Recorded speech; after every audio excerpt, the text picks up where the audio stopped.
Muy buenos días. Espero que todos se encuentren muy bien.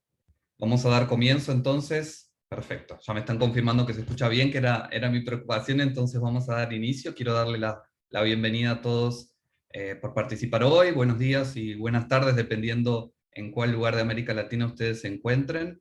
Es un placer hoy estar aquí con todos ustedes, agradeciendo la participación de todos, principalmente por haber dejado de ver la introducción de las Olimpiadas y acompañarnos hoy en este día tan importante para nosotros, que estamos en la víspera del Día Internacional del Autocuidado. Para los que no me conocen, mi nombre es Juan Thompson, soy el director ejecutivo de la Asociación Latinoamericana de Autocuidado Responsable, ILAR, y hoy tengo el honor de dar inicio a esta serie de webinars que es titulada Reflexiones sobre el autocuidado en tiempos de pandemia. Y como ustedes saben, nuestro propósito en ILAR tiene que ver con desarrollar un ambiente favorable para la adopción del autocuidado en América Latina. Y entendemos este concepto de autocuidado como aquella capacidad de las personas para cuidar y tomar decisiones sobre su propia salud, así como también para tener acceso a información correcta y a productos y servicios de autocuidado seguros. Sin dudas que la pandemia del COVID-19 ha destacado la necesidad de elevar y profundizar esta discusión y esta conversación sobre el autocuidado como una herramienta que nos permite empoderar a las personas en América Latina para poder mejorar los resultados en salud y optimizar los sistemas también de salud en América Latina.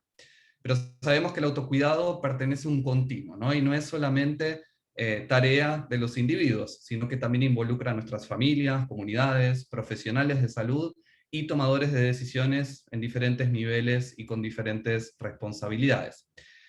Las personas no pueden adoptar prácticas y comportamientos de autocuidado sin el apoyo de los encargados de formular políticas públicas, pero también y principalmente sin el apoyo de los profesionales de la salud. Y es por eso que decidimos en este primer webinar poder traer una reflexión conjuntamente con profesionales de la salud de América Latina destacados que nos van a estar acompañando hoy y pensar juntos qué propuestas podemos hacer para el futuro en relación a la estrategia de autocuidado. Los invitamos a todos los que hoy nos acompañan a que puedan hacer parte de este movimiento y nos ayuden a fortalecer esta estrategia de autocuidado en los diferentes países de nuestra región. Hoy nos acompañan ponentes de lujo que nos van a estar mostrando sus perspectivas sobre este tema de autocuidado y profesionales de la salud, y también que nos van a estar ayudando a pensar qué podemos hacer en el futuro en relación a este tema. Así que principalmente muchas gracias a todos los ponentes del día de hoy que nos van a estar acompañando por su disponibilidad. Sin más, para comenzar, tengo el honor de presentar hoy a nuestro moderador, que es el doctor Hugo Palafox. El doctor Hugo Palafox es el coordinador de Asuntos Científicos y Regulatorios de la Alianza de Nutrición Responsable, Latinoamericana de Nutrición Responsable. Posee un doctorado en Ciencia de Alimentos por varios programas mixtos entre México, España y Estados Unidos, y se ha desempeñado por 15 años en áreas de investigación relacionados con proteínas, antioxidantes, botánicos, alimentos funcionales y suplementos alimenticios. Además, cuenta con experiencia como consultor en formulación de alimentos y orientación regulatoria. Ha participado en diferentes proyectos de investigación con instituciones nacionales e internacionales, incluyéndose Tufts y Harvard University. Cuenta con numerosas publicaciones originales en revistas internacionales y capítulos de libros. Por otro lado, cuenta con extensa experiencia como expositor invitado en foros nacionales e internacionales de carácter regulatorio, gubernamental, científico y empresarial. Ha desempeñado puestos administrativos para asociaciones comerciales y diferentes empresas en el campo de alimentos, suplementos y agricultura.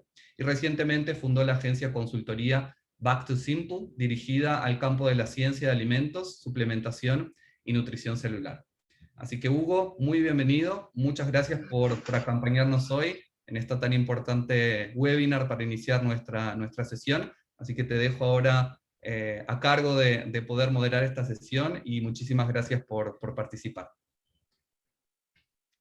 Muchísimas gracias, Juan, por la introducción y muchísimas felicidades también a ILAR por organizar este tipo de esfuerzos, este tipo de encuentros. De verdad, muchas felicidades también a toda la audiencia que se da este espacio para informarnos, porque finalmente, entre mejor informados estemos, mejores decisiones vamos a tomar, y en este caso con nuestra salud, que es indispensable, sobre todo hoy. La conciencia sobre el cuidado de la salud está más fuerte que nunca. Y en especial, muchísimas gracias y muchísimas felicidades a cada uno de los conferencistas invitados que tenemos el día de hoy. Muchísimas, muchísimas gracias. Y pues bueno, para dar avance a todo lo que va a ser este gran foro, este gran evento, vamos platicando, repasando un poco qué es el autocuidado. El autocuidado realmente ha estado presente en los humanos desde que tenemos memoria, desde el inicio de los tiempos. El autocuidado ha sido parte de nuestro desarrollo humano, de nuestras civilizaciones, ya sea como individuos per se, pero también como colectivos. Entonces, hoy hemos evolucionado muchísimo en términos de autocuidado porque la ciencia nos ha permitido hacerlo, pero para eso tenemos que estar informados y entender varios ángulos en cuanto al autocuidado. Y para eso me quisiera apoyar la definición de la Organización Mundial de la Salud respecto al autocuidado. Miren, el autocuidado es la capacidad de las personas, de las familias, de las comunidades también, para promover, de entrada, salud, prevenir o reducir el riesgo de enfermedades, mantener la salud también y hacer frente a las enfermedades y discapacidades con o sin el apoyo de un proveedor de atención médica. Es decir, podemos tener el apoyo de algún especialista de la salud, pero hay mucho que podemos hacer desde nuestra autonomía, ¿va? Y para eso el autocuidado también se entiende como un conjunto de acciones basados en 7 grandes pilares que aquí estamos viendo. De entrada, el primer gran pilar es conocer qué es la salud, entender un poco más mi cuerpo, por qué mi cuerpo funciona como funciona, entender ciertos conceptos básicos para entender las implicaciones de salud en mi vida. 2, atender temas de bienestar mental y autoconciencia sobre por qué hago las cosas, por qué hago las cosas como las hago. Eso es importantísimo, vivir en esa conciencia, en esa salud mental también. El otro pilar es actividad física. No es ningún secreto, la actividad física va a tener una serie de efectos increíbles en nuestro metabolismo y que es parte de la reducción e incluso prevención de enfermedades. El cuarto pilar, la buena nutrición, una nutrición responsable, una nutrición que esté cubriendo todos los aspectos demostrados por la ciencia que todo humano tiene que cubrir para promover una buena alimentación. El quinto pilar es la prevención de riesgos y sobre todo con acciones y hábitos de vida que nos permitan reducir el riesgo de enfermedades o padecer algunos desafíos metabólicos. En este caso, por ejemplo, acciones tan sencillas como reducir el consumo de cigarro, alcohol o algunas otras prácticas. Eso nos va a ayudar a prevenir o reducir el riesgo de enfermedades. Hay que estar muy conscientes de eso.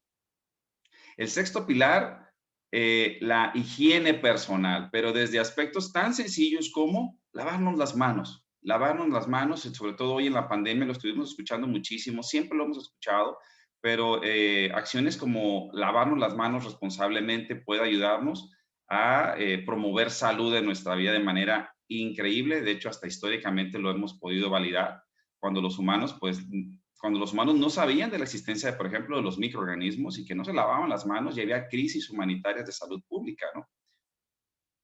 Y bueno, y finalmente, tener un uso racional y responsable de todos los diferentes servicios o productos en cuanto a la salud, desde tener un uso inteligente, estratégico de suplementos alimenticios, por ejemplo, o el uso de medicamentos de libre venta también, entre otros servicios. Estos 7 grandes pilares nos permiten como humanidad, como seres humanos individuales, cuidarnos y promover salud y reducir el riesgo de enfermedades. Muy bien. Siguiente, por favor.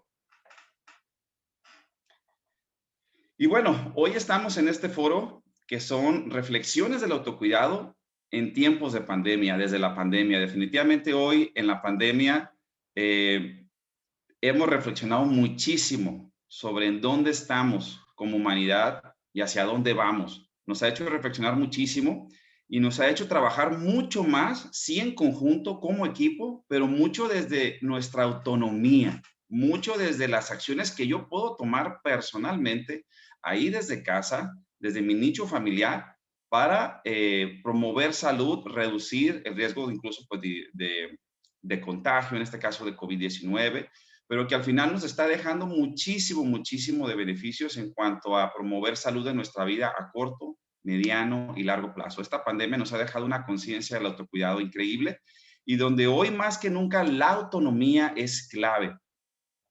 El éxito de todos los programas que se han establecido de cuidado para lidiar con toda esta pandemia, todos los servicios de salud, afortunadamente no colapsaron, fue gracias al autocuidado que se generó en cada uno de nosotros, por lo que la autonomía, ser autodidactas, ir por información veraz, responsable, nos permitió y nos ha permitido tomar decisiones inteligentes que se reflejan en la salud pública. Entonces, cómo nuestras acciones de autocuidado personal van a promover salud en todo nuestro alrededor, en toda nuestra sociedad. Muy bien. Siguiente. Y en ese sentido, si bien los humanos, o los ciudadanos podemos tomar acciones, hay otros jugadores en el juego que van a apoyar muchísimo este tipo de estrategias. Siguiente diapositiva, por favor. En este caso, las actividades o todas las estrategias en políticas públicas, por supuesto que van a tener un lugar súper estratégico, porque también las políticas públicas ayudan a incentivar, a mover, a guiar las acciones de la población.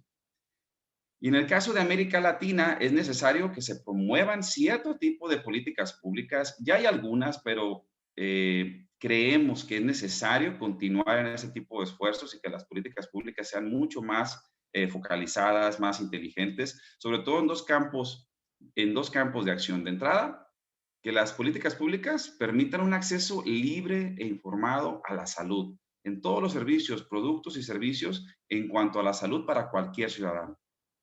Y dos, esfuerzos en alfabetización sobre la salud, la educación sobre la salud.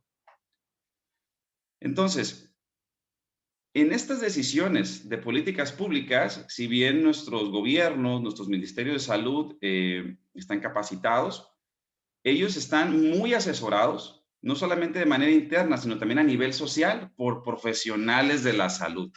Y es aquí donde en este foro vamos a tener a grandes exponentes. Y en este contexto queremos conocer mucho más como audiencia cómo los diferentes profesionales de la salud pues cumplen un rol central justamente en la alfabetización, en la educación del usuario final, pero que eso también se va a combinar muchísimo con políticas públicas que eventualmente se estén implementando. Antes de continuar, a toda nuestra audiencia que está desde las diferentes plataformas disfrutando la transmisión en vivo, por favor, etiqueten a cualquier persona que tú creas que esto le resulte de valor. Prácticamente a todos, pero particularmente si tienes algún familiar, algún conocido, algún colega, algún amigo que sea especialista de la salud, él tiene que estar aquí. Etiquétalo, por favor, mándale el enlace, copia el enlace, mándalo por WhatsApp para que disfruten de este magno evento que al final nos compete a todos. Muy bien. Por favor, también vayan poniendo sus comentarios conforme vayan avanzando las conferencias, las charlas, vayan poniendo sus comentarios, qué les va pareciendo, alguna inquietud en particular y el equipo de HILAR vamos a estar ahí muy, muy al pendiente de todo. Muy bien. Y bueno, ahora sí, vamos a darle la palabra, vamos a pasar con nuestro primer conferencista de lujo. Tenemos primeramente a la doctora Magali Rodríguez de Bittner por parte de Foro Farmacéutico de las Américas y permítanme compartirles parte de su notable trayectoria. La doctora Magali es profesora, decana asociada de práctica clínica y directora ejecutiva del Centro de Innovación de Soluciones Farmacéuticas de la Facultad de Farmacia de la Universidad de Maryland. Coordina proyectos de investigación y servicios clínicos en salud de la población en el sistema de salud de la misma universidad y trabaja con grupos interprofesionales para mejorar la calidad de los servicios. A lo largo de su carrera profesional ha desarrollado e implementado varios programas reconocidos a nivel nacional, colaborando con agencias gubernamentales y otras entidades, incluyendo áreas de autocuidado y automedicación. Es importantísimo. Ha dedicado su carrera a promover la práctica de la farmacia y el desarrollo de programas de atención al paciente de forma innovadora y sostenible. Actualmente es miembro de la Junta Directiva de la Asociación Americana de Farmacéuticos de Estados Unidos, también parte de la Conferencia Panamericana de Educación Farmacéutica y vicepresidenta del Foro Farmacéutico de las Américas. Tenemos invitada de lujo, doctora Magali, muchísimas gracias. Y pues le cedemos los controles y por supuesto a nuestra querida audiencia. Gracias.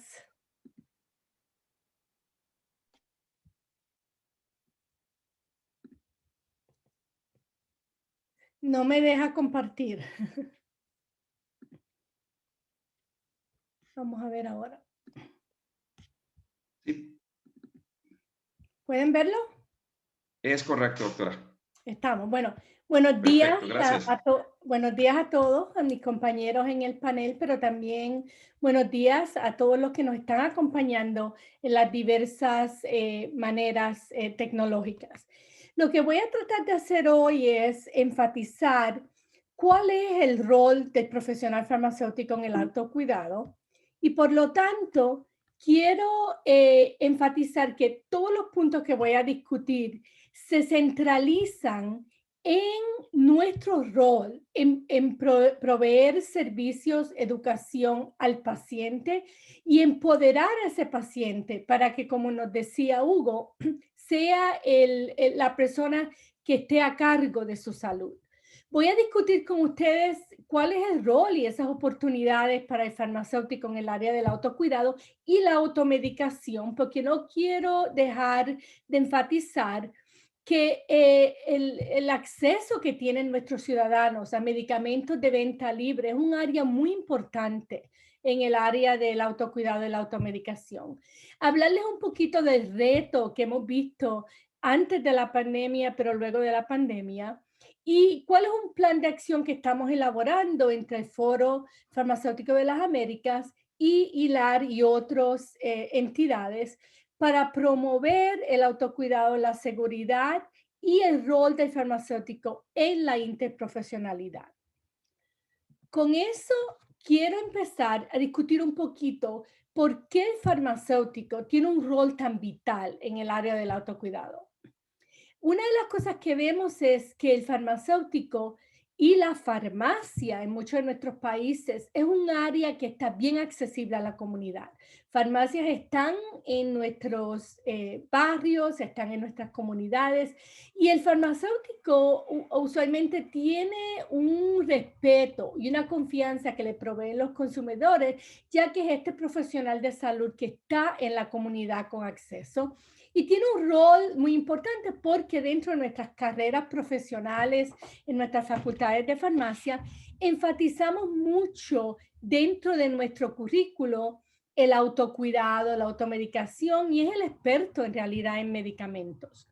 Como tanto, su función en equipo y trabajando interprofesionalmente con otros profesionales de la salud, pero a veces con otras entidades, con otras partes del equipo que no son necesariamente profesionales de la salud, es una en el que es un colaborador.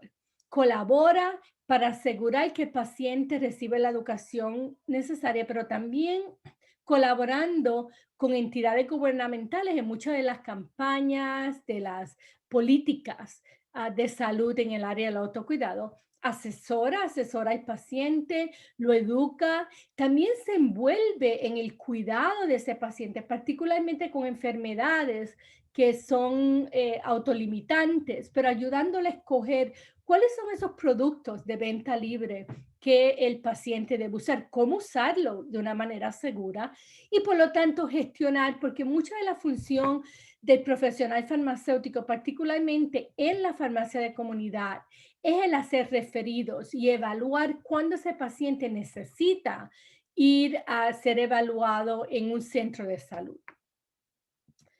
También hemos visto que esto como un área muy fundamental en el 2019 hubo un documento que se realizó entre dos organizaciones, la Federación Internacional de Farmacéuticos, pero también la Federación Global de Autocuidado. Y aquí se establecen unas funciones y rol que el farmacéutico puede tener dentro del autocuidado.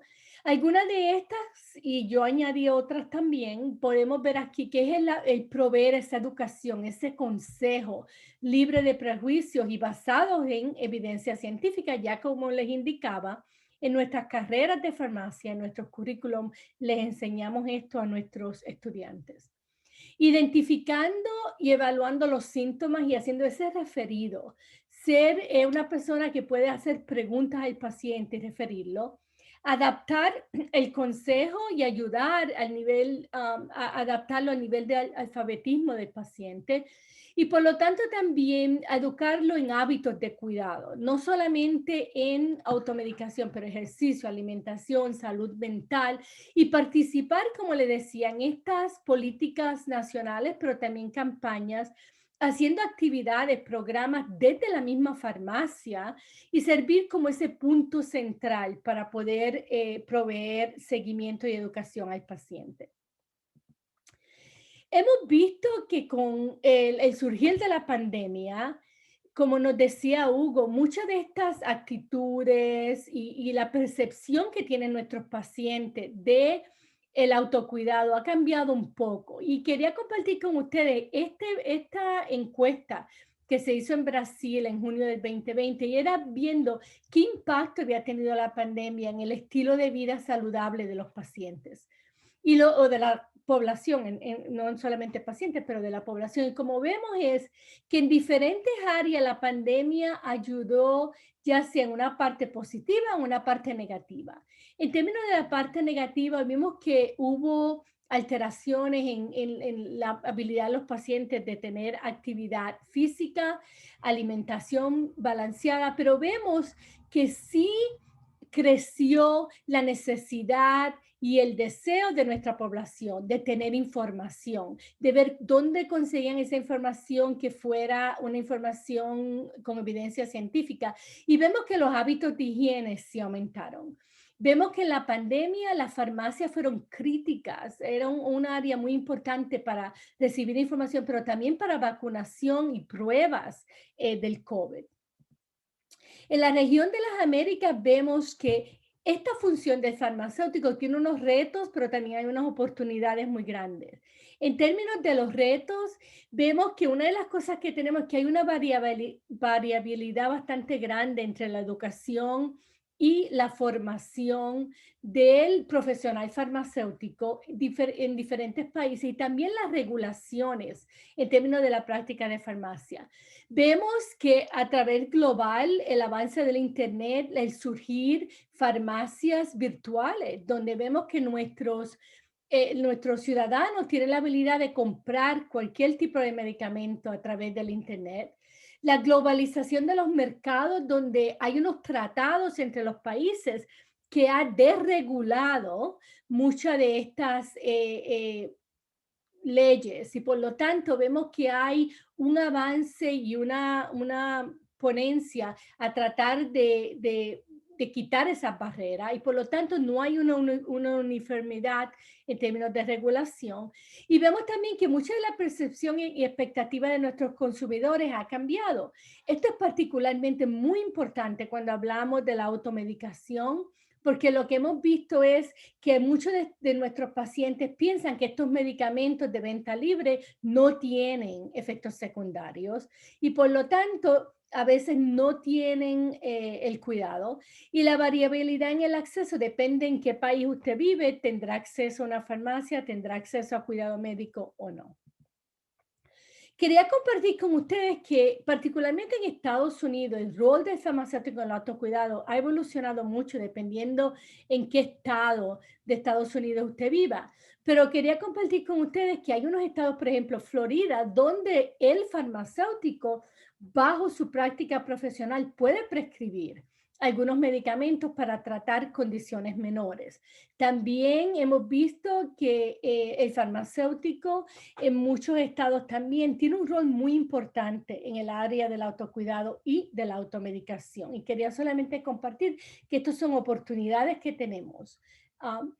Lo último que les quería compartir es que por esta preocupación que tenemos en términos de enfatizar, de aumentar el rol del farmacéutico en el autocuidado, hemos establecido una colaboración entre el Foro Farmacéutico de las Américas y el de ILAR, viendo que hay una creciente necesidad de integrar los diversos actores de salud en las Américas, particularmente luego de la pandemia, y crear un grupo de trabajo, un grupo de expertos que nos ayude a definir y crear oportunidades para proveer programas educativos a nuestros pacientes, para proveer, reforzar el papel conjunto y el compromiso de nuestra profesión farmacéutica en el autocuidado y ver cómo podemos compartir con gobiernos, con entidades gubernamentales, con agencias sanitarias para desarrollar una alianza, programas y campañas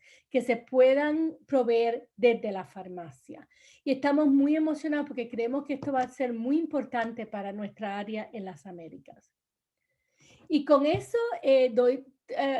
termino mi presentación. Vamos a tener oportunidad durante las preguntas, pero solamente resumiendo que el personal farmacéutico, el profesional farmacéutico tiene un rol muy importante dentro de este equipo de salud para ayudar a nuestros pacientes en el área del autocuidado. Y gracias por permitirme a mí compartir con ustedes esta mañana.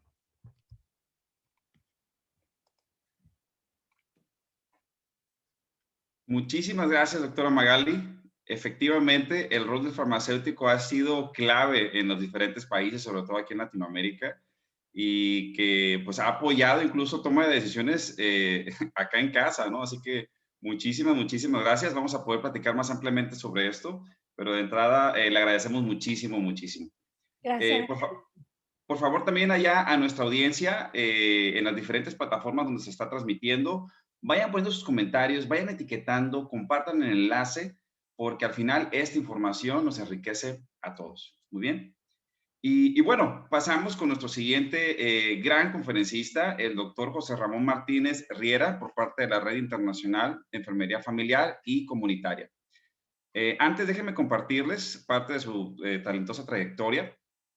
El doctor José Ramón es doctor en salud pública, cuenta con 2 maestrías en economía de salud y gestión de servicios sanitarios y en gestión de servicios de enfermería. Cuenta con un diplomado en sanidad y se formó en enfermería por la Universidad de Hogeschool, Zeeland, en Holanda. Actualmente es profesor titular en el Departamento de Enfermería Comunitaria, Medicina Preventiva y Salud Pública e Historia de la Ciencia de la Universidad de Alicante. Es director de Secretariado de Universidad Saludable y presidente del Comité de Seguridad y Salud de la Universidad de Alicante. Miembro fundador y presidente de la Asociación de Enfermería Comunitaria, AEC, vicepresidente de la Academia de Enfermería de la Comunidad Valenciana, director de la Cátedra de Enfermería Familiar y Comunitaria de la Universidad de Alicante, asesor de la región europea de la Asociación Latinoamericana de Escuelas y Facultades de Enfermería y actualmente redactor jefe de la revista Rol de Enfermería. Doctor José Ramón, muchísimas gracias, bienvenido a este foro y pues le damos los controles y por supuesto toda suya nuestra querida audiencia. Muchísimas gracias, Hugo, por la presentación y, como no puede ser de otra manera, en primer lugar, agradecer muy sinceramente la oportunidad que me brindan de poder compartir con ustedes y con el resto de compañeros y compañeras que me acompañan en esta conferencia, pues mis aportaciones que voy a realizar, como no puede ser de otra manera, desde mi perspectiva, evidentemente, de enfermero comunitario y, por lo tanto, de miembro de la disciplina de enfermería y, más concretamente, de la enfermería comunitaria. Considero que es importante el destacar, hablar del cuidado. Hugo comentaba anteriormente que el cuidado existe desde siempre, evidentemente. Y el cuidado existe fundamentalmente porque los seres humanos somos frágiles. Si no tuviésemos fragilidad, no tendría sentido el cuidado. De hecho, recientes estudios antropológicos han demostrado cómo bueno, las civilizaciones se cuidaban entre sí a través, por ejemplo, del vestigio que dejaban fracturas, por ejemplo, de huesos, como el fémur, y que bueno, su curación evidentemente estaba ligado a que alguien les había cuidado. El cuidado, por lo tanto, requiere de tiempo, de espacio, de dedicación, técnica, ciencia, sabiduría, conocimiento teórico y praxis. El cuidado profesional, por lo tanto, claramente se diferencia dicho cuidado profesional del cuidado que habitualmente entendemos como genérico y patrimonio de toda la humanidad. Por lo tanto, este cuidado que debería estar visible y hacer visible las instituciones, lamentablemente, no es así, y esos valores humanísticos quedan de alguna manera desdibujados, al igual que su rasgo cuidador, al contratar las instituciones o buscar en los profesionales tecnológicos como consecuencia de los sistemas de salud con un perfil claro o con un modelo claramente asistencialista, muy paternalista, muy medicalizado y fragmentado. Y por lo tanto, los cuidados deben de jugar un papel fundamental, ya que es una realidad compleja, que no es lineal y que está en permanente evolución y requieren, por lo tanto, adaptarse a los diferentes cambios que surgen y, por lo tanto, ligarse igualmente a aspectos de humanización que no los alejan de ninguna manera, son complementarios a la ciencia, a las necesarias evidencias que constituyen parte de los valores humanísticos en base a la ética y la estética de dichos cuidados. Como comentaba, el racionalismo que impregna a la mayoría de los sistemas nacionales de salud, desde esa perspectiva medicalizada y hospitalcentrista, hace que se aporten soluciones técnicas a los problemas que aquejan a la humanidad, pero desde esa perspectiva exclusivamente racionalista. Y es evidente que la técnica forma parte de nuestra existencia, no voy a ser yo quien lo niegue, pero la cuestión es saber qué hacer con ella. Y esto es importante, porque si no, esto que parece una obviedad, nos conduce a que se provoque una falta de ética y una deshumanización que requieran necesariamente una rehumanización que finalmente acabe por intentar situar a nivel de la dignidad humana el cuidado imprescindible que se presta en cualquier nivel. Para ello, por lo tanto, desde el cuidado profesional se requiere una interrelación, como ya se ha venido diciendo, tanto por parte de Hugo como mi predecesora, la doctora Rodríguez, en el sentido de empoderar a la población desde esta perspectiva de facilitar que el ciudadano o la ciudadana ejerza su poder para tomar decisiones por sí mismo. Es decir, a través de una autogestión, autodeterminación, autonomía y autocuidado que finalmente se integra y se incorpora. En este sentido, me gustaría matizar alguna cuestión, en el sentido cuando se habla de que la población en general, a través de esta pandemia, ha formado parte de la respuesta que la población ha dado. Es cierto que la corresponsabilidad, en dicha corresponsabilidad se incorpora el autocuidado, pero para que el autocuidado realmente sea eficaz, para que realmente responda a las necesidades que plantean las diferentes situaciones de salud, es imprescindible que exista un apoyo por parte de los profesionales y por parte de otros agentes de salud en la comunidad. Y para ello es imprescindible dar información técnica asequible y adaptada, desde una educación para la salud, por lo tanto, capacitadora y participativa, ofreciendo alternativas a la información que en muchas ocasiones, y esto lo hemos visto a lo largo de la pandemia, se convierte en una infodemia que lo único que hace es generar alarma, inquietud e incertidumbre. Ayudar a identificar problemas, riesgos, mejoras y recursos, de tal manera que, como ya se ha dicho, se haga un uso racional, eficaz y eficiente de dichos recursos, a través de una relación de ayuda y un modelo de toma de decisiones compartidas, y no desde la imposición, sino desde el consenso entre profesionales y ciudadanía, ofreciendo alternativas y ayudas para mejorar en su salud, pero no imponiendo las mismas, aceptando las decisiones tomadas que puede que no coincidan con nuestro parecer, pero que necesariamente tendremos que respetar. Y desde ese respeto, aceptando las decisiones que se tomen y favoreciendo, por tanto, en el ciudadano y la ciudadana, pida actitudes semejantes en otros profesionales, de tal manera que sea una respuesta colectiva, tanto de profesionales como de ciudadanía.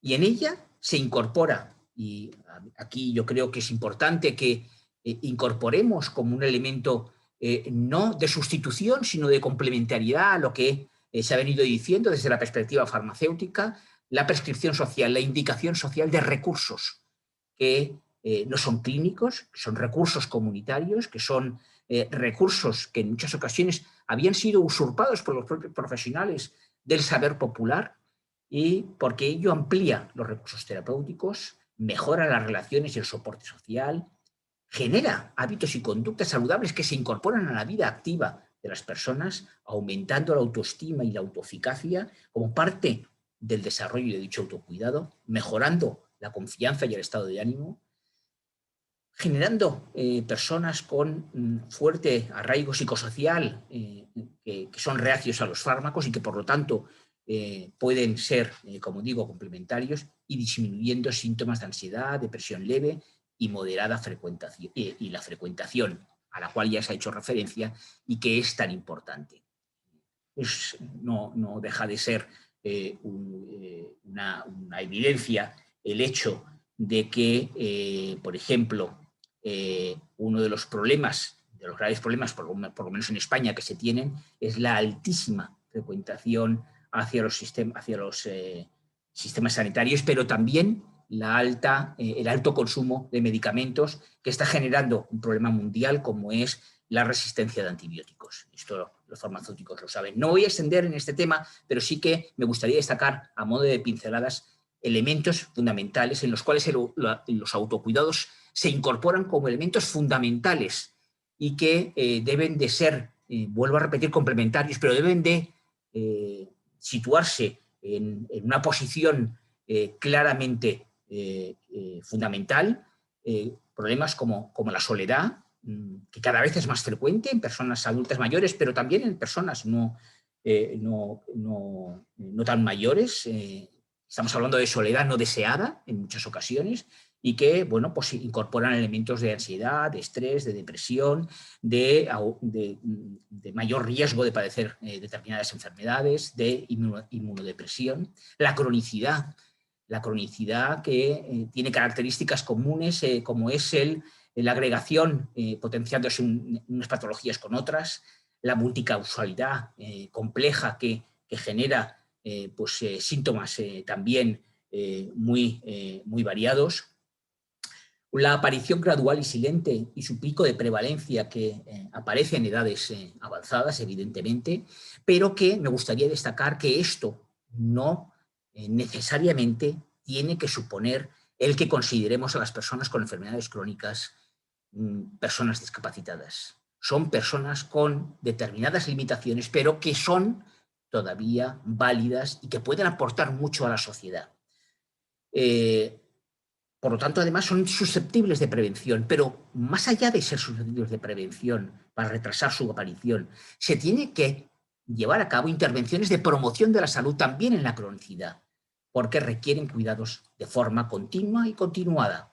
La atención en la cronicidad, en la que debemos de tener una mirada muy especial y específica en las cuidadoras familiares, que, por lo menos en el contexto español, dan respuesta al 80% del total de necesidad de cuidados que tiene la población. Es decir, el sistema sanitario tan solo ofrece un 20% con relación a ese 80% que ofrecen las cuidadoras familiares y que, por lo tanto, estas personas requieren de un apoyo significativo que permita el favorecer su proceso de cuidados sin despreciar su propia autoimagen, su propio autocuidado y que no caigan, por lo tanto, en una carga física y en un estrés del cuidador.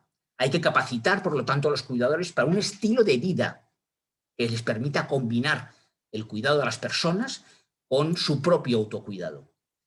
El hecho de cuidar, por lo tanto, prolongadamente en el tiempo, puede ocasionar una gran carga física, mental y emocional, ya que abandonan su propia vida para dedicarse a la persona cuidada, lo que les incorpora como elemento en los cuales hay que focalizar la atención, al contrario de lo que se hace al incorporarlos en muchas ocasiones como cotrabajadores en lugar de como personas que requieren de atención formal por parte de los profesionales.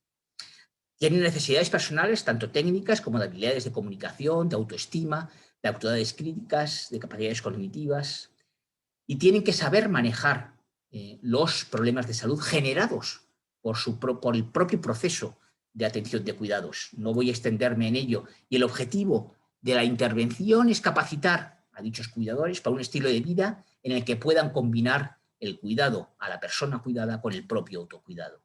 A través de intervenciones grupales que les permita un aprendizaje terapéutico, mediante la identificación entre iguales de situaciones que comparten y que, por lo tanto, les beneficia para situarse en una posición de salud y saludable. Acabo con las palabras de Jorge Bucay, que dice que nadie puede saber por ti, nadie puede crecer por ti, nadie puede buscar por ti, nadie puede hacer por ti lo que tú mismo debes hacer. La existencia no admite representantes. En todo caso, lo que admite, y esto lo añado yo, es colaboradores o personas que apoyen este proceso. Muchísimas gracias.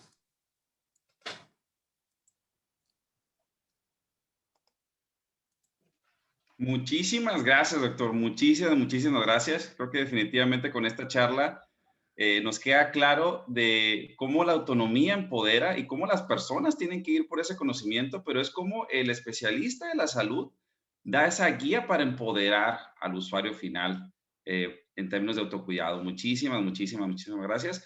Vamos a estar platicando mucho más al respecto en la sección de preguntas, ¿va? Gracias. Quédese con nosotros. A nuestra querida audiencia, igual permanezcan aquí, etiqueten a sus invitados, compartan este enlace, compartan esto para todos, ya sea si tienes algún contacto cercano, alguna amistad, algún amigo, algún familiar que sea especialista de la salud, pero también esto es para todos. Así que por favor pongan en sus comentarios qué les va pareciendo el evento, compartan. Y bueno, vamos a pasar con el doctor Andrés Duarte, otro de nuestros súper invitados. Él viene por parte del Departamento de Medicina Preventiva y Social Pontificia Universidad de Javeriana. El doctor Andrés Duarte es especialista en medicina familiar y magíster en epidemiología clínica, autor y coautor de libros, capítulos de libro y artículos científicos.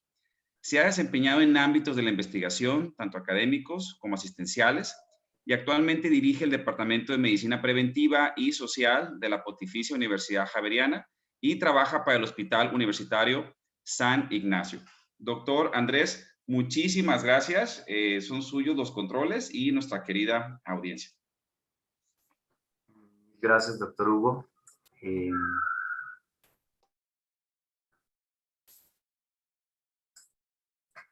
Y muchas gracias, Ailar, por la convocatoria y por darme la oportunidad de participar. Algo está pasando con el compartir pantalla.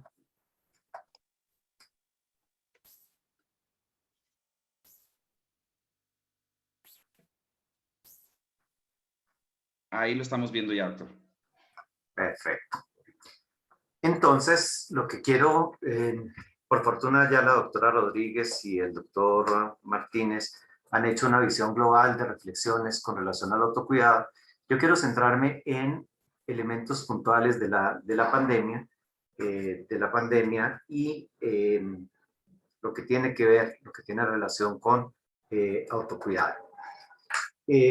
Obviamente por mi formación pues voy a tener un sesgo y que se va a ver incrementado por el hecho de la forma como en nuestro país, en Colombia, se ha vivido la pandemia.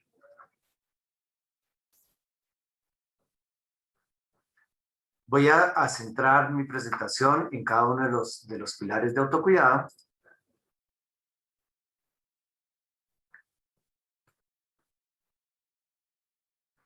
Y entonces voy a comenzar por el primero. Conocimiento e información en salud. Algo pasó con la página que se devolvió. Listo. Creo que aquí hemos tenido muchos de los retos en términos de poder enfrentar esta situación. Nos toma, aunque siempre estamos en el mundo esperando alguna pandemia, seguramente mucho más, con muchas más expectativas con relación a lo que pueda pasar con influenza, pero nos toma coronavirus y resulta que no sabíamos cómo enfrentar, empezamos a extrapolar cosas de lo que sabíamos de infecciones respiratorias, muchas de ellas están demostradas que van a funcionar, pero en general no se había generado evidencia para saber qué hacer. El desconocimiento, la desinformación total, empieza a aparecer muchísima información maliciosa que va calando en el comportamiento de las personas y empieza a generarse mucha suspicacia con relación a qué confiabilidad le damos a la información que estamos obteniendo. Frente a estos hechos, los organismos nacionales, internacionales, los ministerios, digamos que avanzan muy rápidamente para tener propuestas que favorezcan una información mucho más equilibrada respecto a la pandemia. Y comienzan a plantearse y a ponerse en marcha muchísimos protocolos de investigación, pero se empieza a notar de forma muy importante que tanto se requiere de programas efectivos de información, comunicación y educación para la salud. No es solamente el hecho de transmitir mensajes, sino que las personas puedan apropiar ese conocimiento para tomar decisiones, algo de lo cual ya la doctora Rodríguez y el doctor Martínez han hecho referencia. El segundo de los pilares, bienestar mental, autoconocimiento y agencia, creo que ha sido de los más sensibles en términos de autocuidado. Más que bienestar, se ha generado, en la medida de tanta incertidumbre, mucho malestar. Pero además tenemos documentado que tanto la pandemia ha impactado a las personas en términos de generar ansiedad, generar depresión, generar mucho distrés y particularmente en nuestro país, el confinamiento y la forma como se han manejado los momentos de mayor circulación del virus, se ha visto directamente relacionado con el incremento de violencia intrafamiliar. ¿Cómo se ha respondido? Se han generado muchísimos programas de escucha activa, eso no ha sido solamente en nuestro país, sino ha sido en muchísimos países. Se han generado muchísimas infografías y soportes digitales y se han generado muchísimas redes de soporte y ayuda que favorecen el que las personas puedan tomar mejores decisiones. El tercero de los pilares tiene que ver con la actividad física. Y en términos de confinamiento, la actividad se volvió inactividad. Pero tuvimos que enfrentar el trabajo en casa de una forma diferente a lo que veníamos haciendo previamente. Y para muchos el incremento en la carga laboral fue muy notorio. Trabajar en casa sin tener momentos de cierre de lo que se hace cada día hizo que estuviéramos mucho más sedentarios. ¿Cómo se respondió? Se generaron muchísimas propuestas de deporte en casa. Tempranamente tuvimos muchísima información con cómo poder desarrollar actividad física estando en la casa y desde las personas que promueven actividad física se generaron muchísimas actividades tutoriadas de forma remota que pretendían estimular a las personas a moverse cada día. El cuarto de los pilares, que tiene que ver con la alimentación saludable y que la doctora Pilar ya se va a referir en mucho más detalle, yo solamente puedo decir que también tuvimos que modificar la ingesta calórica, también generamos muchos imbalances en el consumo de nutrientes. Esto se ve correlacionado con malnutrición, bien sea por excesos o por defectos, y empezamos a explorar muchas opciones, pero también para la mayoría de los hogares, la preparación de comidas en el hogar se volvió un punto fundamental. Tuvimos que aprender a preparar nuestras comidas y a seleccionar lo que vamos a comer. Con relación a la prevención de riesgos, muchos hechos negativos, porque el estar en casa no nos estaba protegiendo realmente de todo aquello que consideramos nos puede pasar cuando estamos por fuera de la casa. Y yo no sé, creo que esto fue bastante frecuente en diferentes países, el mezclar todo ese distrés, toda esa incertidumbre, toda esa ansiedad, llevó a que se incrementara el consumo de sustancias psicoactivas, particularmente tabaco y alcohol. La respuesta, en parte, como políticas públicas, tuvo que ver con restricciones a la oferta, con exploraciones de alternativas que hicieran que las personas no consumieran. Y aquí hay un elemento que no está señalado con relación a la expectativa que se generó para cuando apareciesen las vacunas, y aparecieron las vacunas, y ahora vemos que los movimientos que están en contra de las vacunas pues tienen mucho rechazo para que las personas reciban una inmunidad que para todas las vacunas que están licenciadas con la alerta de la Organización Mundial de la Salud están funcionando para prevenir las lesiones graves y la mortalidad.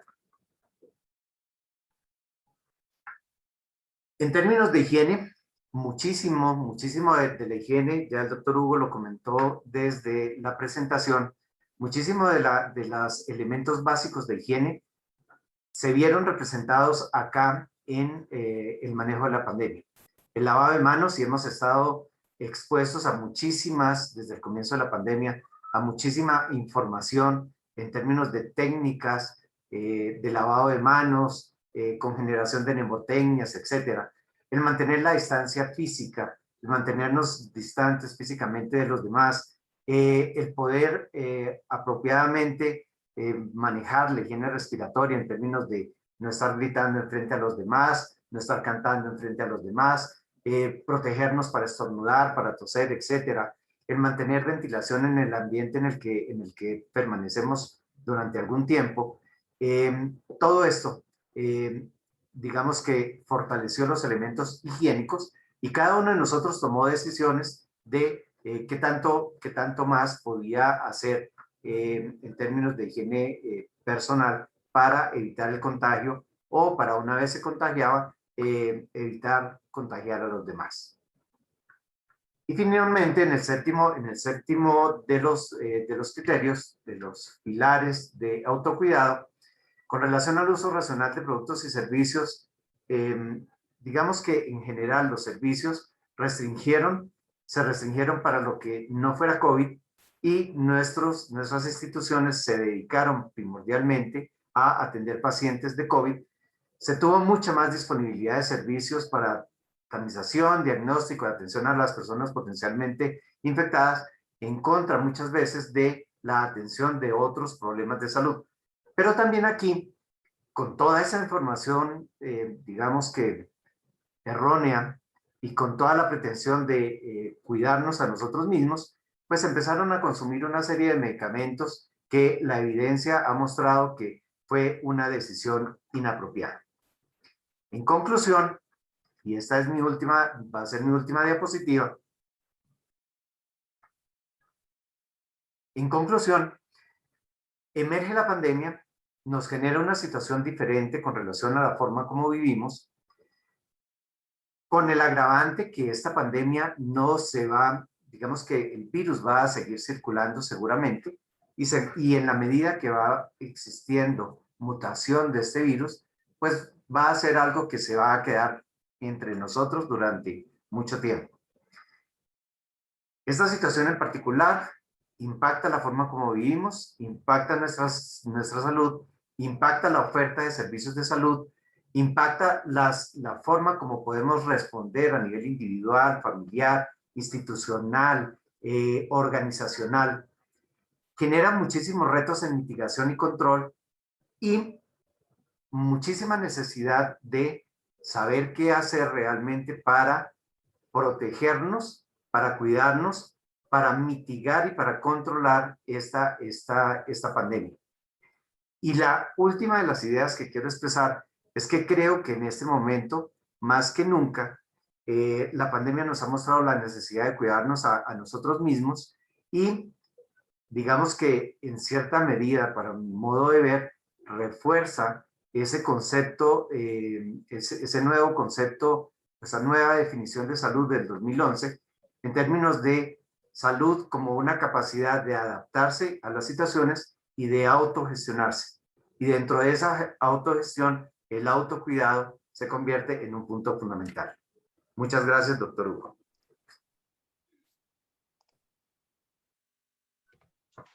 Muchísimas gracias, doctor Duarte. Efectivamente, qué interesante fue abordando cada uno de los 7 pilares del autocuidado y cómo hubo un cambio clarísimo en el comportamiento y en cómo ejercer cada uno de esos pilares por parte de la población, por parte de cada uno de los usuarios, de los ciudadanos. Y creo que ahora, como mencionaba, el gran reto es cómo vamos a promover que eso se mantenga, se mejore, se desarrolle en cada uno de nosotros. Y pues bueno, ahí el papel de cada uno de los especialistas de la salud, entre otras estrategias, pues va a ser importantísimo para ello. Muchísimas gracias, doctor Duarte. Y pues bueno, continuando con nuestras charlas, vamos avanzando muy bien con el evento, muchísima información de valor, muchísimo contenido, muy ameno, lo estamos disfrutando muchísimo. Y a nuestra audiencia, por favor, reiterarles, compartan este foro, compartan esta transmisión en vivo desde las diferentes plataformas que tenemos, ya sea que en este momento alguien pueda enlazarse o bien disfrutar de esto ya mucho más adelante en el día o en alguna otra ocasión, pero es importante difundir esta información. Y bueno, continuamos con nuestra última gran invitada. En este caso vamos con la doctora Pilar Uriza Pinzón, ella por parte de la Universidad ECCI. Ella es nutricionista dietista con maestría en Ciencia y Tecnología de Alimentos. Cuenta con 12 años de experiencia en el sector público y privado con equipos multidisciplinarios de las áreas de salud, nutrición, asuntos regulatorios e investigación y desarrollo. Ella tiene especialidad en Ciencia y Tecnología de Alimentos, asuntos regulatorios, también abarca temas de estilos de vida, por supuesto, y entornos saludables, y actualmente es docente e investigadora. Doctora Pilar, bienvenida, muchísimas gracias, y pues le cedemos los controles y a nuestra querida audiencia.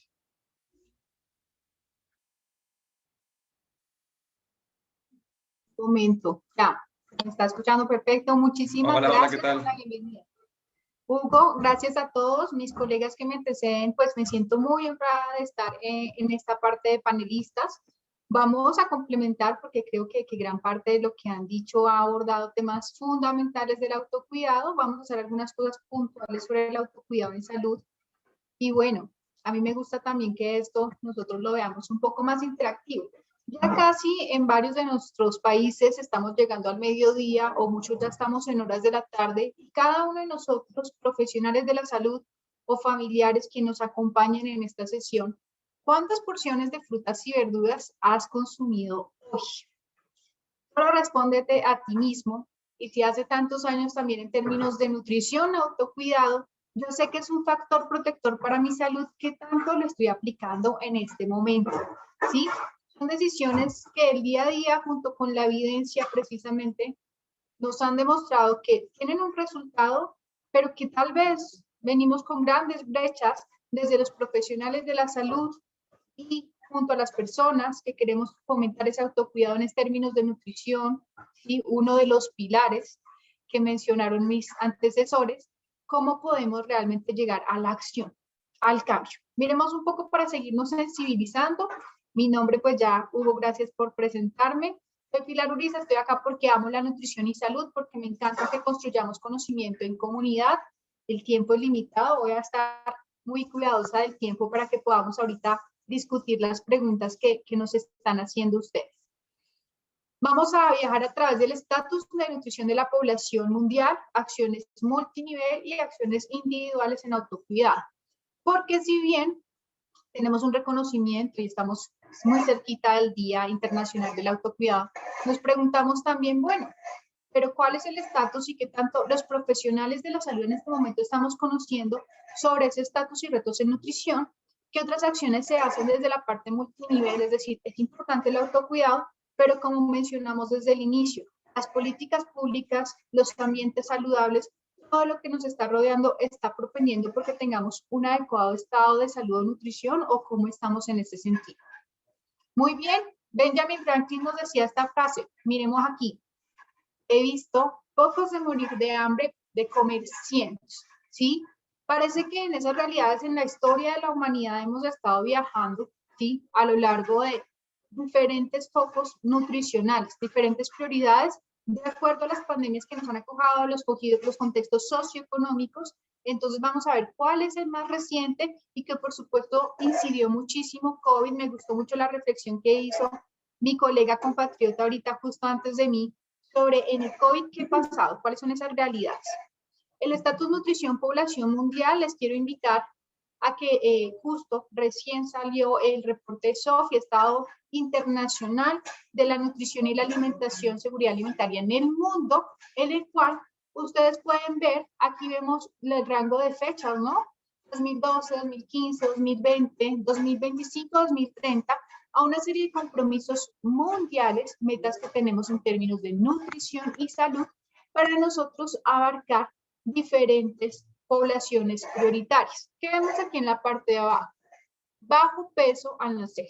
¿Sí? Bajo peso al nacer, nosotros cómo estamos frente a esa población, y ahí es donde muchos que mencionaron, la parte de autocuidado a través del curso de la vida, empieza desde el momento en que somos concebidos, cómo está pasando también nuestra lactancia materna en nuestros países. ¿Sí? La parte nutricional desde el momento en que nacemos se está cumpliendo con ese mínimo de 6 meses, llamados a que reconozcamos esa realidad como profesionales de la salud. Estoy segura que no solo como nutricionistas, ¿sí? Entonces me encanta que este panel sea así tan multidisciplinario. Tenemos nosotros aquí también niños que están bajos en talla, ¿cierto? Que han tenido un retraso en talla, o niños que están bajos en peso, menores de 5 años. Estos son estatus actuales, y lo que ustedes ven con una flechita en rojo es como si fuera la meta. ¿Cuál es la meta que se programa 2025-2030? Y en términos de sobrepeso y obesidad también, tanto para menores de 5 años como para adultos, vemos que estamos un poco alejados de esas metas. Quiero que pongan atención a esta parte. Mujeres en edad fértil que presentan anemia. En el mundo, tanto políticas públicas como incluso desde el autocuidado, la alimentación, se están fomentando estrategias para que se mejore este indicador, pero pues la realidad es que estamos muy lejos, y también la realidad es que el COVID también incidió en ello. Personas con hambre en el mundo. Quiero que miremos estas dos gráficas de personas desnutridas, ya sea el número o la prevalencia en porcentaje en el mundo, y veníamos como felices, ¿no? Después de que era una gran preocupación en siglos previos, unos descensos, incluso hasta el 2016, llegando a las partes más favorables de que si se hubiera seguido esa tendencia, pues seguía positivo para nuestra sociedad, pero desde el 2016 empezó a haber una tendencia hacia el aumento por todos los factores socioeconómicos, pobreza, desempleo, determinantes sociales de la salud que nosotros conocemos. Entonces nos damos cuenta cómo, miren este cambio, ¿no? Inmediato, se ve el efecto directo de la pandemia COVID en estos últimos indicadores, en el número de personas que en el mundo están sufriendo hambre. ¿Sí? Una reflexión, están sufriendo hambre, consecuentemente deficiencias de micronutrientes, menores oportunidades en su desarrollo físico, emocional, mental, inteligencia en los niños. Hambre en el mundo, como están en nuestros países latinoamericanos, que gran parte estamos aquí en Latinoamérica y Caribe, pues el total de personas desnutridas en el mundo, en términos de cifras, ocupamos unos 60 millones de personas en nuestros países, miras hacia un incremento. ¿Qué pasó con la diversidad de políticas públicas o también como tal? Pues algunas acciones que se venían implementando en términos de COVID cuando entró a nuestros países. Miramos aquí en este color rojito las acciones que tuvieron descenso, que empezaron a cambiar considerablemente tras nuestra pandemia en el mundo, y vemos como los programas de nutrición que impactaban favorablemente a nuestra primera infancia, a nuestros niños y adolescentes, pues disminuyeron considerablemente por la situación en particular. Pero ahorita, justo cuando hablamos de este indicador de anemia, para mujer en edad fértil, miren también cómo la suplementación tanto de hierro como de ácido fólico en mujeres adolescentes, pues tuvo un descenso significativo. ¿Qué tuvo aumento significativo? Programas en el sentido de que tuviéramos programas educativos, programas de subsidios alimentarios, sí fueron los que se incrementaron en algunas partes del mundo. Como lo mencionó doctor Hugo, cambios de índice de masa corporal después de cuarentena. Interesante, también recién publicado este año, meta-análisis. En este metaanálisis, pues claras diferencias significativas, a pesar de que involucra pues menos estudios, pero estudios que cumplieron con los criterios de calidad, diferencias significativas hacia un aumento del índice de masa corporal durante la cuarentena. Esto pues creo que nosotros mismos lo podemos evidenciar en personas muy cercanas a nuestro círculo social. Conclusiones, aquí muy gráficamente podemos ver en el mundo cómo estamos. Cerca de 2.000 millones de seres humanos tienen sobrepeso y obesidad, de los cuales 600 millones son obesos.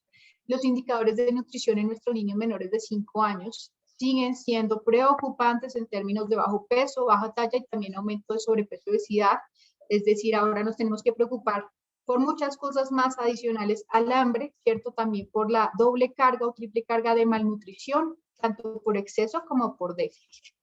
Y aquí las personas que tenemos, ya hablamos de desnutridos o mujeres en edad reproductiva con anemia.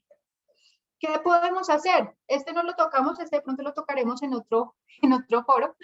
Acciones multinivel de nutrición, pero sí es para darnos un contexto, esa parte gráfica de lo que son las acciones más globales, ¿cierto? O macro, desde la parte de los sistemas alimentarios, las acciones nacionales, como han mencionado mis colegas, políticas públicas, que muchas de ellas ya están formuladas en nuestros países, pero a veces como profesionales en atención directa las desconocemos o no las utilizamos porque hay herramientas que ya existen. La parte de nuestras comunidades, ¿sí? Ambientes saludables, ambientes comunitarios, laborales, saludables que propendan por condiciones de salud. Yo les pregunto, en sus condiciones, en sus mismos trabajos, ambientes laborales, ¿qué tipo de alimentos se encuentran disponibles constantemente? Que tú tengas a la mano, a los que puedes acceder. Tú mismo respóndelo y vemos que hay muchas cosas también para trabajar que también permitan mis decisiones individuales, mis decisiones hacia mis estilos de vida saludable, que sean más fáciles. Precisamente esas acciones individuales y autocuidados quiero hacer un llamado. Es sobre la evidencia que han mencionado tanto mis compañeros. ¿Cuáles son las evidencias en términos de factores nutricionales para el autocuidado?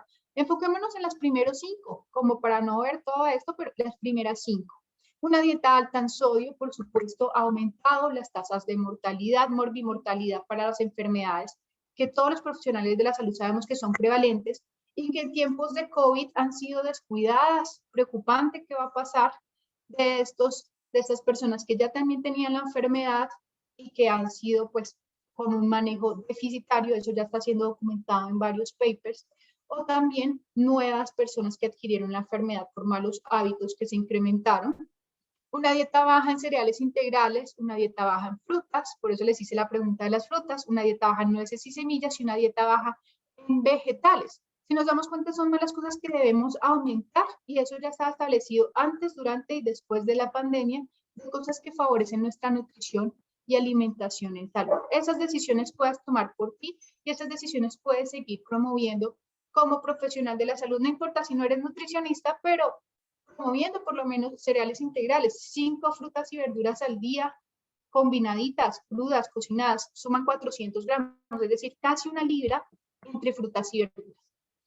Frente a COVID, la tan sonada vitamina D, ¿hay evidencia? Por supuesto que la hay. Y la evidencia está desde el consumo de los alimentos, en tal caso para situaciones particulares de los suplementos dietarios, pero también la exposición solar. Todos necesitamos el baño del bebé antes de las 10 de la mañana, después de las 3 de la tarde, para esa exposición suficiente. Esta evidencia es interesante porque nos habla como deficiencia de vitamina D, este metaanálisis frente a COVID severo, y la evidencia es contundente en disminución también de esos probables episodios de COVID severo en algunas personas. Esta foto me encanta, hablando de autocuidado. ¿Qué tal si todas las personas normalmente tuvieran acceso a equipos como el que estamos en este foro? Un equipo multidisciplinario, ¿cierto? Equipos de multidisciplinarios de la salud que se hablan desde mucha parte de nuestra política, desde el sistema de salud, con los equipos también de atención primaria en salud, que puedan acceder y que puedan pensar más en términos de salud que enfermedad. Dejo la reflexión de fondo y creo que mis compañeros también estarían muy de acuerdo, que pudiéramos estar constantemente trabajando articuladamente de fondo, desde las políticas públicas a incluso el autocuidado individual. ¿Qué involucra el autocuidado? En esto no profundizaré, quise traer estos gráficos porque precisamente la importancia de los equipos de atención primaria en salud y que están en contacto directo y constante con nuestras comunidades, tenemos que fortalecerlos como equipos multidisciplinarios y seguir llegando, pero también algo nuevo, y se relaciona mucho con lo que nos están preguntando nuestros acompañantes. Aquí en el chat de preguntas ya nos dijeron, bueno, como qué pasa de pronto posiblemente con la tecnología, pues todos sabemos que la telemedicina viene avanzando a pasos agigantados, que seguirá incrementándose, pero que también es una oportunidad para que todos los profesionales de salud podamos trascender en todo tipo de información a llegar con evidencia real a las personas y no permitir o pues cómo contrarrestar toda la desinformación que hay en términos de nutrición, alimentos. Esto me encanta para compartir con todos mis colegas porque justo ayer publicó la OMS estas guías para las intervenciones de autocuidado para la salud y bienestar. Entonces la invitación a que las podamos explorar, yo no terminé, siempre están extensas, pero las publicaron ayer, entonces es un elemento muy importante para que podamos alinearnos y actualizar conocimiento. En términos de nutrición y salud, esta es una de las infinitas herramientas que existen. Existen muchas basadas en la parte de nutrición y educación, en diferentes ambientes, como los ambientes educativos que se trabajan mucho en nuestras escuelas, colegios, universidades, pero también hay muchas directrices para el ambiente laboral, para los entornos comunitarios, para nuestros entornos que nos rodean y que nos faciliten esas tomas de decisiones.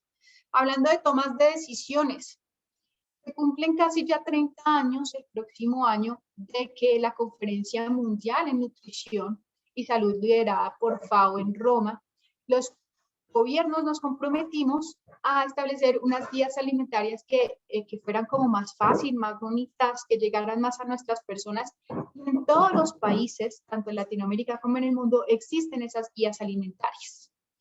El pequeño defecto, lo que podríamos cuestionarnos nosotros mismos es cuántos de nosotros las conocemos en nuestros países, cuántos de nosotros las hemos promovido o siquiera mostrado a las personas que nos rodean o a nuestros pacientes o en el contexto que trabajemos para que conozcan de forma sencilla mensajes directos, gráficos, cómo alimentarse apropiadamente.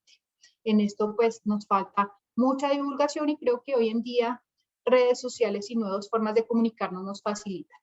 Decisiones informadas en nuestros países, ¿cierto? Ya estoy terminando. Perdón, doctora. Disculpe, doctora. Listo, ya. Perfecto. Ya terminé. Ya terminé. Gracias. En nuestros países, Chile y demás, esta serie de sellos, ¿cierto? Alertas informativas que nos están indicando para que las personas, mis compañeros han mencionado mucho, decisiones informadas. ¿Cómo podemos ya educar sobre estas nuevas herramientas para decisiones informadas? Muchas gracias. 5 minutitos. Me logré emocionar mucho, pero ya regresamos aquí todos.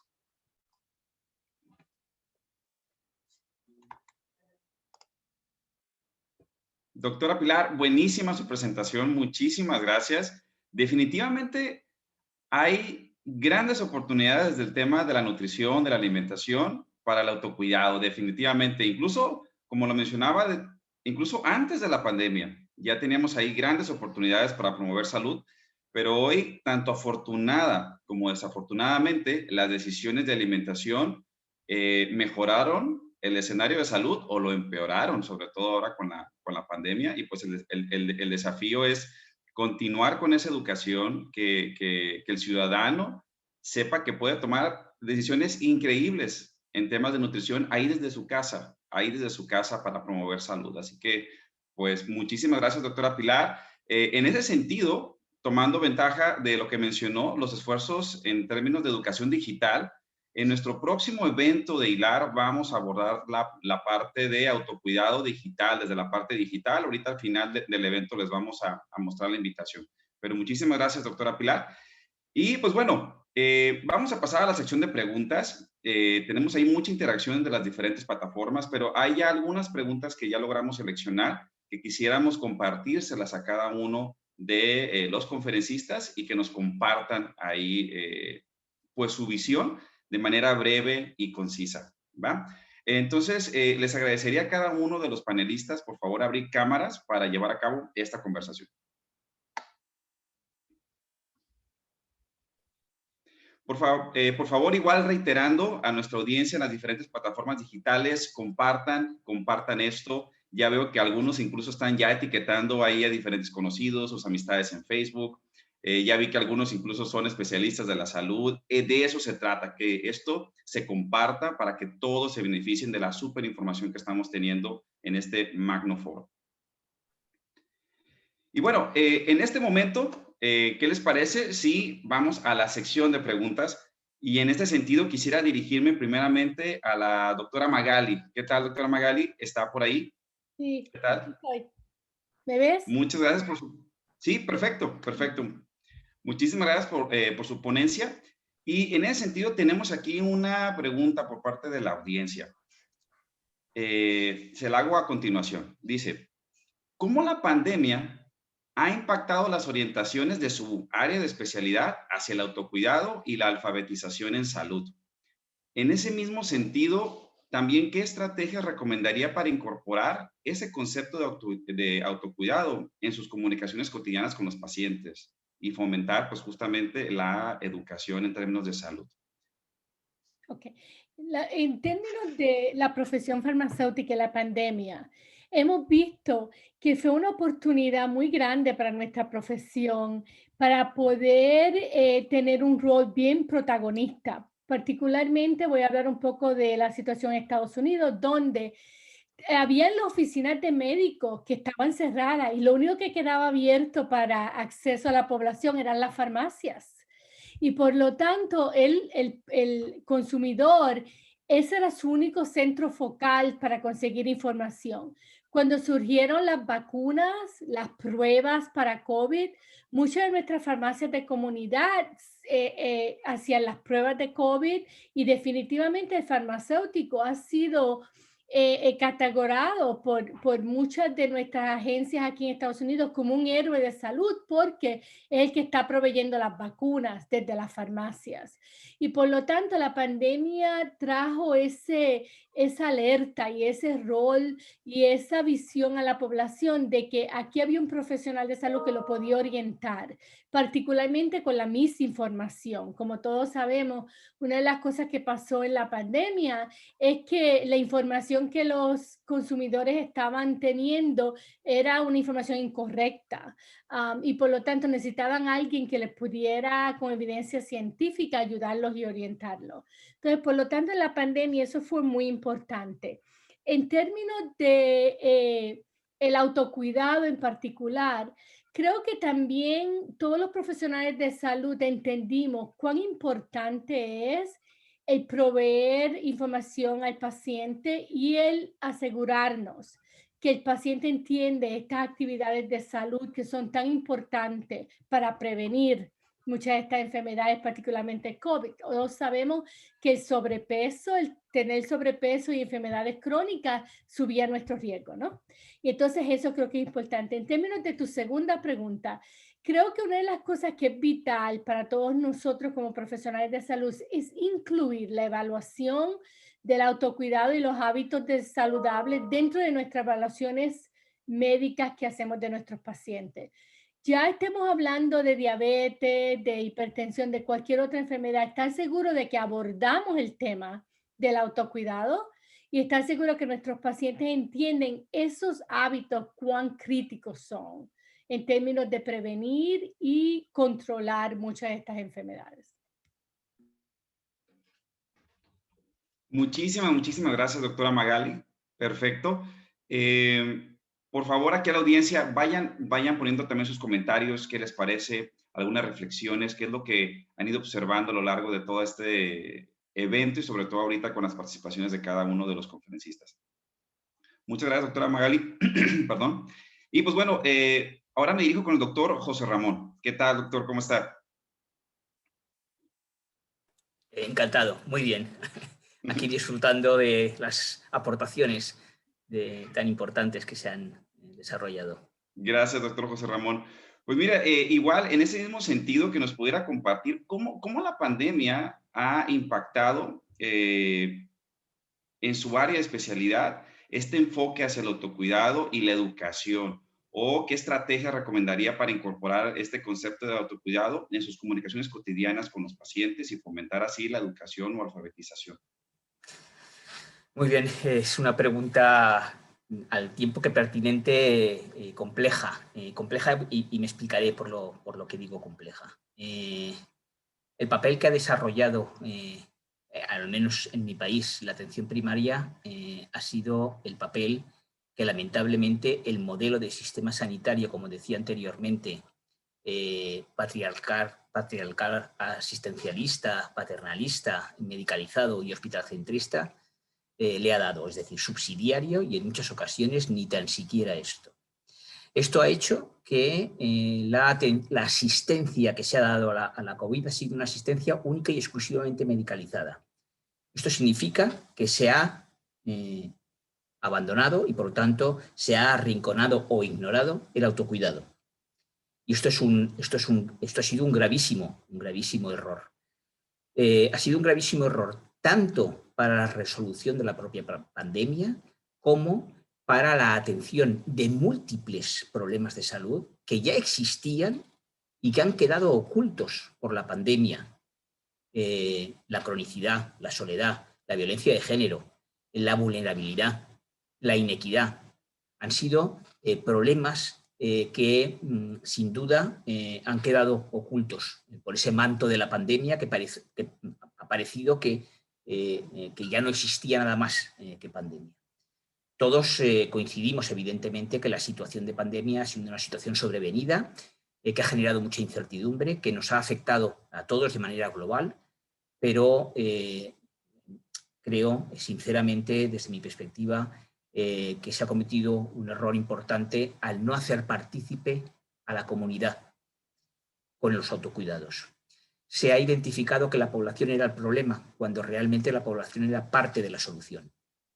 Si se hubiesen hecho intervenciones mediante la identificación de agentes de salud, de líderes comunitarios, que se hubieran incorporado en todo el proceso de información, que hubiese minimizado la alarma, hubiese aminorado la incertidumbre, hubiese atemperado la ansiedad, hubiese pues solucionado en parte los problemas de aislamiento y de soledad que se estaban produciendo, los resultados hubiesen sido otros. Y esto no ha hecho nada más que empezar, lamentablemente. Digo que no ha hecho nada más que empezar porque hay un actor norteamericano, que es Warren Beatty, que decía que cuando la marea desciende, te deja ver quiénes estaban nadando desnudos. Y esto es lo que va a hacer la pandemia. Cuando vaya desapareciendo, nos va a ir dejando a la vista las grandes deficiencias que han cometido los sistemas sanitarios. Y, por lo tanto, se visibilizarán los efectos colaterales que la pandemia va a dejar y que lamentablemente no han sido adecuadamente, desde mi punto de vista, repito, no han sido suficientemente abordados. En este sentido, pues se ha dejado de lado atenciones fundamentales y lo que está claro es que ahora mismo la pandemia nos deja un contexto de cuidados que sí o sí, al que sí o sí hay que dar respuesta. Y si esto, los políticos, los gestores y los profesionales no somos capaces de identificar y dar respuesta conjuntamente con la comunidad, vamos a tener serios problemas de salud. Tenemos que tender a generar una normalidad en la que los espacios saludables, los hábitos y las conductas, como se ha venido diciendo, conjuntamente con la atención a problemas específicos de las patologías existentes, formen una parte complementaria y que unos no desplacen a los otros. La promoción de la salud tiene que dejar de ser una anécdota para pasar a ser un eje transversal de toda la atención. La salud pública tiene que recuperar el papel protagonista que debe tener y dejar de ser única y exclusivamente un administrador de datos. Se tiene que pasar tan solo de una epidemiología de la enfermedad a una epidemiología de la salud y a una epidemiología de los cuidados. Se tienen que integrar de manera clara todos los sectores sociales en la atención a la salud. La salud es demasiado importante para estar en manos exclusivamente del sistema sanitario y de los profesionales de la salud. La salud es algo que afecta a la economía, que afecta a la educación, que afecta a la judicatura, que afecta a todos los sectores y, por lo tanto, desde esa perspectiva intersectorial se tienen que dar pasos adelante en estrategias intersectoriales, transdisciplinares y de participación comunitaria. Y aquí lo dejo. Doctor, ¿qué le puedo decir? Completamente de acuerdo, y creo que este es un escenario a nivel mundial, más enfatizado en otros países en comparación a otros, pero definitivamente eso es una realidad contundente. Y yo creo que en la medida en que se vaya involucrando al ciudadano en esas iniciativas, se vaya involucrando al ciudadano en ese tipo de ejercicios y no solamente que el ciudadano se quede con, pues voy a esperar a ver qué me dice el gobierno, voy a esperar a ver qué me dicen mis autoridades, voy a dejarme guiar por sus indicaciones exclusivamente y yo no me muevo. No, sino es involucrarnos en todo este ejercicio y ahí pues el trabajo de todos va a ser importante. Y los especialistas de la salud que están en contacto, ellos no solamente como ciudadanos, sino como profesionales, directamente con el usuario final, pues va a ser clave su labor. Muchísimas gracias, doctor José Ramón. Y pues en ese mismo sentido y conectada con esta reflexión, quisiera dirigirme ahora también al doctor Andrés. ¿Qué tal, doctor? Muy bien, doctor Hugo. Hola, ¿qué tal?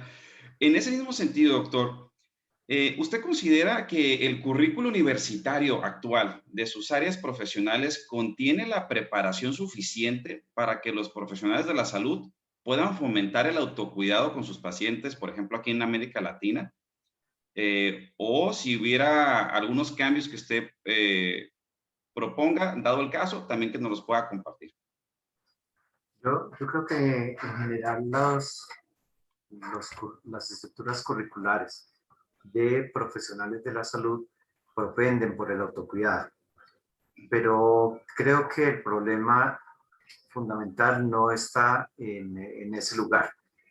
Digamos que en las facultades enseñamos a promover el autocuidado, pero partimos de asumir que el conocimiento se ve reflejado en el comportamiento. Y nada más equivocado en salud que esa relación entre conocimiento y comportamiento.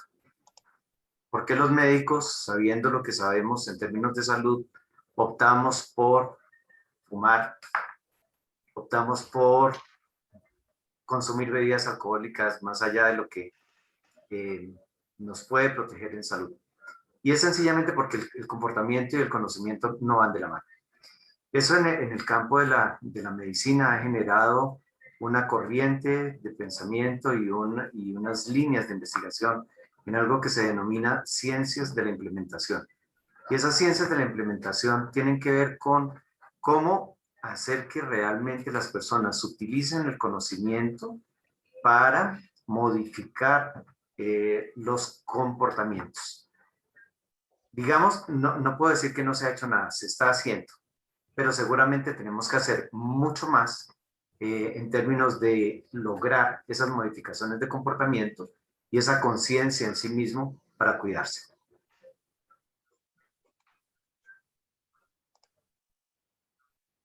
Muchísimas gracias, doctor Duarte.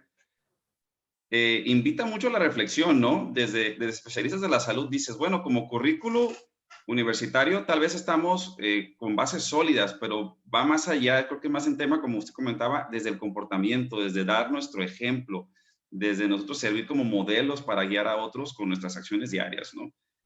Muchísimas gracias. Y pues bueno, también en ese mismo sentido, doctora Pilar, ¿qué tal? ¿Cómo está? Muchísimas gracias por su charla. En ese mismo sentido, ¿usted considera que en su campo profesional, en las universidades, en los programas académicos, los egresados actuales tienen los elementos para promover el autocuidado en sus pacientes? Gracias, Hugo. Yo comparto gran parte de esa idea, autorreflexión, autocrítica que ha hecho el doctor Andrés Duarte, porque hay contenidos curriculares importantes pero sin duda creo que nos toca en este punto de la humanidad trascender hacia los cambios comportamentales, porque son evidencias que ya vienen desde hace unos años, pero que hemos tenido esa gran brecha en la transformación del propio comportamiento y del comportamiento de los demás.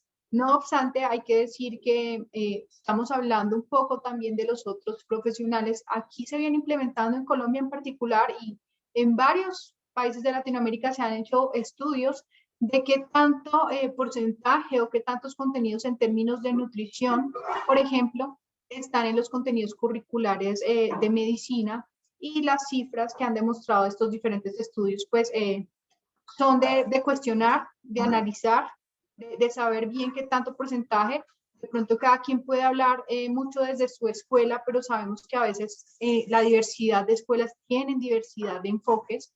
Entonces, en términos curriculares de alimentación y nutrición, aquí hay varios colegas que están liderando un nuevo proyecto con miras a que se incluyan contenidos básicos de la nutrición y los alimentos, como cátedra de nutrición, en particular en diferentes currículos de medicina.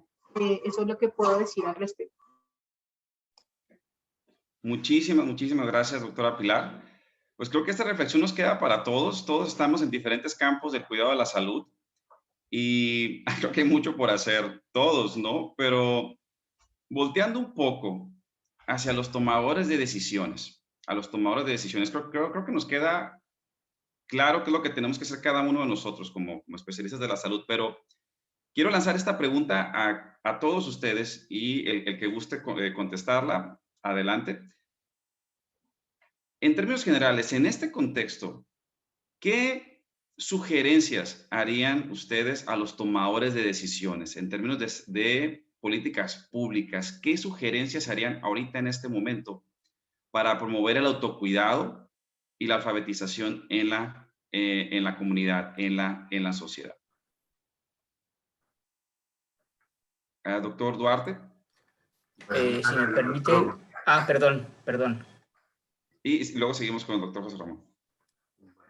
Mire, yo creo que el tema de autocuidado es algo que hay que poner sobre la mesa y es algo que hay que discutir y es algo en lo que hay que avanzar. Creo que para los tomadores de decisiones, pensar en promover actividades, generar programas de autocuidado son importantes. Y a nivel gubernamental, el generar políticas de autocuidado puede ser un punto relevante. En nuestros países somos muy legalistas y si hay una política, seguramente muchos iremos en términos de el cumplir con esa política. Pero sí creo que es algo que permanentemente hay que señalar, hay que discutir y hay que sumar elementos para avanzar. Muchas gracias, doctor Duarte. Doctor José Ramón. Sí, yo si me permiten, estando de acuerdo con lo que planteaba el doctor Andrés Duarte, yo añadiría, tiene que haber un cambio radical en los modelos sanitarios, tiene que haber un cambio radical en el que se pase de poner el foco en la enfermedad a ponerlo en la salud. Eso no significa que no se dé atención a la enfermedad, pero hay que ponerlo en la salud. Hay que mantener sanos a los sanos, porque manteniendo sanos a los sanos lograremos poblaciones más sanas. Hay que incorporar esa participación comunitaria a través de el impulso de organizaciones de participación ciudadana, pero empoderando también, alfabetizando a la población y devolviéndoles parte de aquello que el propio sistema les usurpó de saber popular. Tenemos que descentralizar la atención en los sistemas sanitarios para que sea la propia comunidad quien resuelva sus problemas a través del autocuidado. Y esto resulta fundamental. Tenemos que potenciar, por lo tanto, la atención primaria de salud. No puede seguir siendo la atención primaria de salud la hermana pobre del sistema. No puede seguir siendo el elemento subsidiario del hospital. La atención primaria tiene que dotársele de capacidad en la toma de decisiones para asumir la mayoría de los problemas que se pueden resolver en esa parte de atención primaria Y para ello el trabajo transdisciplinar, como comentaba anteriormente, es fundamental. Pero en un aspecto como los cuidados, si me van a permitir que aquí yo rompa una lanza en favor de las enfermeras, porque las enfermeras como profesionales que centran su foco en los cuidados profesionales, vuelvo a repetir, no es que el cuidado sea exclusivo de las enfermeras, en absoluto. Cuidamos todos, farmacéuticos, médicos, nutricionistas, todos. Pero el cuidado profesional enfermero está claro, y la pandemia lo ha venido a demostrar, que ha sido una respuesta eficaz y eficiente a los problemas que estaba generando la pandemia.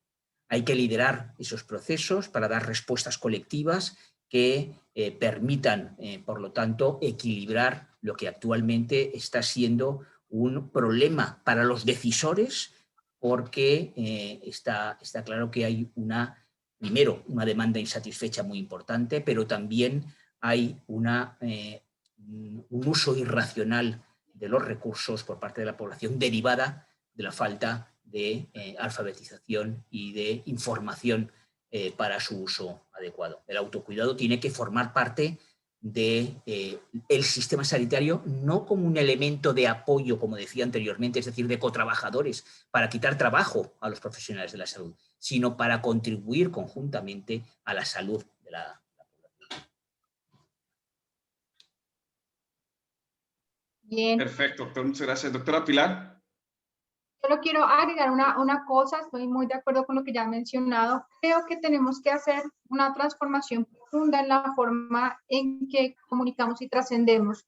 Yo tengo la seguridad de que muchos de nosotros en nuestros países, si buscamos la ley, la resolución, cualquier reglamento que sea de política pública, porque hay claras directrices que ahorita están abundando, desde la Organización Mundial de la Salud y desde cada uno de los ministerios de salud, existen, ¿sí? Pero muchas veces no se conocen, existen las directrices, existen las herramientas y no han trascendido del papel. Como educadora también debo decir que todo lo que nos ha traído sí de bueno tras la pandemia es la forma en que debemos comunicar y educar. Y en eso estábamos atrasados como sociedad y en eso ya también en la parte para comunicar, para el autocuidado, trascender, esas inversiones deben de dirigirse unos rubros específicos a que sea una comunicación masiva, certera, clara y contundente, así como nosotros vemos diversidad de comunicados a veces, ya sean radio, televisión, redes sociales. En esto creo que desde el sector salud y las políticas públicas se debe invertir, se debe dirigir ya a un rubro específico para que se llegue a quienes queremos y a quienes lo necesitan, porque si no, si nos damos cuenta, como lo mencionó la doctora Magali, la desinformación va a seguir predominando sobre la evidencia científica. Entonces, en políticas públicas se tiene que dar un vuelco total a nuestra parte de comunicación y digital. Muchísimas gracias, doctora. Doctora Magali. Y lo único que puedo añadir es que yo creo que lo más importante es crear una concientización de nuestros gobiernos de que una ciudadanía, un ciudadano saludable, un ciudadano que con acceso a los servicios de salud garantiza una ciudadanía feliz y garantiza unos ahorros en nuestros recursos económicos.